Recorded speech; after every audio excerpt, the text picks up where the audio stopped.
के अपने प्यारे यूट्यूब चैनल टेक टीवी में। कैसे आप लोग, आशा करते हैं काफ़ी अच्छे होंगे। तो पिछली 2 वीडियो में मैंने 2 मई 2023 के एमटीएस के क्वेश्चन सॉल्व किए थे। आज हम तीसरे जो शिफ्ट हुआ था उसके क्वेश्चन की बात करेंगे। तो यहाँ से देख लेते हैं, जो हमारा तीसरा शिफ्ट है ये 2/5/2023 2 मई 2023 का है। ठीक है, तो यहाँ से हम क्वेश्चन की चर्चा करते हैं और आगे बढ़ते हैं। ठीक है, यहाँ पे पहला क्वेश्चन आ गया है, लखनऊ समझौते पर पैक्ट के बीच हुए थे हस्ताक्षर। ठीक है, यहाँ से आपका आंसर क्या हो जाएगा? आपका आंसर हो जाएगा जो भारतीय राष्ट्रीय कांग्रेस थी और मुस्लिम लीग के बीच। तो नेक्स्ट क्वेश्चन की तरफ चलते हैं। गजनी के सुल्तान महमूद ने किस प्रसिद्ध भारतीय मंदिर पर हमला किया था? तो गजनवी ने आपको जाना है कि यहाँ से सोमनाथ मंदिर जो बेसिकली कहाँ पे है? गुजरात में है। ठीक है, गुजरात पे इस पर आक्रमण किया था। ठीक है, भारत पे इसने 17 बार आक्रमण किया था। नेक्स्ट क्वेश्चन की तरफ बढ़ते हैं। पोमेल हार्स, रोमन रिंग्स और बाल्टिंग टेबल का संबंध किस खेल से है? तो खेल का क्वेश्चन बार बार को रिपीट कर रहा है।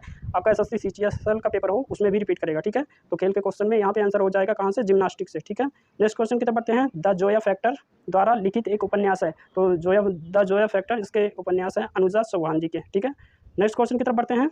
अर्थशास्त्र द्वारा लिखा गया था, किसके द्वारा लिखा गया था? तो भाई ये चाणक्य के द्वारा लिखा गया था। मौर्य साम्राज्य के दौरान थे, अर्थशास्त्र लिखा गया था, जो बेसिकली राजनीति की किताब है। ठीक है, चाणक्य को कौटिल्य भी कहा जाता था, ये भी आप याद रखेंगे। और ये मंत्री थे। ठीक है, चंद्रगुप्त मौर्य के साम्राज्य में मंत्री थे। ठीक है, नेक्स्ट क्वेश्चन की तरफ बात करते हैं। नेक्स्ट क्वेश्चन में बढ़ते हैं जीव विज्ञान में। ठीक है, आईवीएफ का पूर्ण रूप क्या है? आईवीएफ का आपने नाम सुना होगा, इन विट्रो फर्टिलाइजेशन, मतलब जो निषेचन की क्रिया होती है वो एक प्रखनली में होती है। ठीक है, टेस्ट ट्यूब में। ठीक है, तो यहाँ से इन विट्रो फर्टिलाइजेशन आपका आंसर हो जाएगा। नेक्स्ट क्वेश्चन की बात करते हैं। 7वां नंबर क्वेश्चन है, भूत आराधना अनुष्ठानिक नृत्य भूत कोला का संबंध किस राज्य से है? तो ठीक है, कहाँ से यहाँ से याद कर लेंगे? कर्नाटक, कहाँ से? कोला, भूत कोला। ठीक है, यहाँ से करेंगे। ठीक है, कर्नाटक आपका आंसर हो जाएगा। ठीक है दोस्तों, आगे की तरफ बढ़ते हैं। नेक्स्ट क्वेश्चन की तरफ। 1854 में ईस्ट इंडिया कंपनी के कोर्ट ऑफ डायरेक्टर द्वारा भेजा गया वुड डिस्पैच, दो उसको बोलते हैं, वुड का नीति पत्र से संबंधित है। तो ये क्या था? 1954 में आया था मैकाले, और ये क्या था? आपका जानते हैं डलहौजी का शासन था। तो यहाँ पे आपका शिक्षा हो जाएगा। ठीक है, नेक्स्ट क्वेश्चन की तरफ बढ़ते हैं। भारत का पड़ोसी देश नेपाल भारत के में स्थित है। तो नेपाल कहाँ पे है? तो हम जानते हैं हिमालय हमारे उत्तर में है, तो हिमालय से सटा हुआ है आपका नेपाल। ठीक है, तो यहाँ से आपका आंसर हो जाएगा उत्तर में है। ठीक है, भारत के उत्तर में है। ठीक है, तो यहाँ से हम चलते हैं नेक्स्ट क्वेश्चन की तरफ। नेक्स्ट क्वेश्चन देखते हैं, किस मुगल साम्राज्य ने एलोरा के कैलाश मंदिर को तोड़ने का प्रयास किया था? तो भाई एक ही मुगल साम्राज्य में एक ही ऐसा बादशाह हुआ जिसने हिंदू मंदिरों को तोड़ने का प्रयास किया था और तोड़ा भी था। ठीक है, तो उसका नाम था औरंगजेब। ठीक है, यहाँ से आप आंसर आसानी से लगा सकते हैं।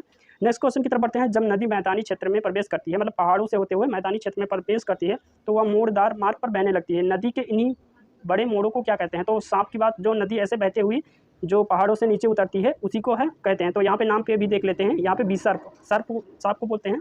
तो सांप की बात नदी उतरती है पहाड़ों से मैदानी क्षेत्रों में। नेक्स्ट क्वेश्चन की बात करते हैं। पत्तियों में एक हरा वर्णक होता है जिसे कहते हैं, या सूर्य के प्रकाश की ऊर्जा का संग्रहण करने में पत्तियों की सहायता करता है। ठीक है, तो पर्णहरित क्लोरोफिल बोलते हैं उसको। तो जो पत्तियों में पाया जाता है ये प्रकाश संश्लेषण में मदद करता है। ठीक है, क्लोरोफिल इसको बोलेंगे। नेक्स्ट क्वेश्चन की तरफ बात करते हैं। भारत में राष्ट्रीय मतदान दिवस को मनाया जाता है। ठीक है, आप जानते हैं जनवरी में 25 तारीख जो होती है, बालिका दिवस भी इसी दिन पड़ता है। तो ये क्या हो गया? 25 जनवरी आपका मतदान दिवस हो गया, क्योंकि इसी दिन हमारा जो मतदाता दिवस है बनाया गया था। ठीक है, पहली बार। एक बैंक के लिए मुख्य देनदारी इसके हैं। ठीक है, क्या है? तो बैंक की जो जमा राशियाँ होती हैं, ठीक है, वही होती हैं। ठीक है, नेक्स्ट क्वेश्चन की बात करते हैं। वर्ष 1965 में पद्म श्री प्राप्त करने वाली मृणालिनी साराभाई एक जानी मानी नर्तकी थी। तो ये भरतनाट्यम जो बेसिकली है ये तमिलनाडु का संगीत है, और इसकी नृत्यिका है आपकी मृणालिनी साराभाई। ठीक है, यहाँ से आपका क्वेश्चन हो गया। नेक्स्ट क्वेश्चन की तरफ बढ़ते हैं। जून 2022 में भारतीय रिजर्व बैंक आरबीआई ने के शीर्ष के साथ एक रिपोर्ट जारी की थी। तो पेमेंट विजन नाम के से आपकी रिपोर्ट पब्लिश की गई थी। ठीक है, 2025। ठीक है, नेक्स्ट क्वेश्चन की बात करते हैं। इस भारतीय संगीत हस्ती को पहचानिए। शहनाई। ठीक है, इसमें शहनाई का पूछा है, तो यहाँ पे उस्ताद बिस्मिल्लाह खां जी थे। ठीक है, यहाँ से आपका आंसर हो जाएगा।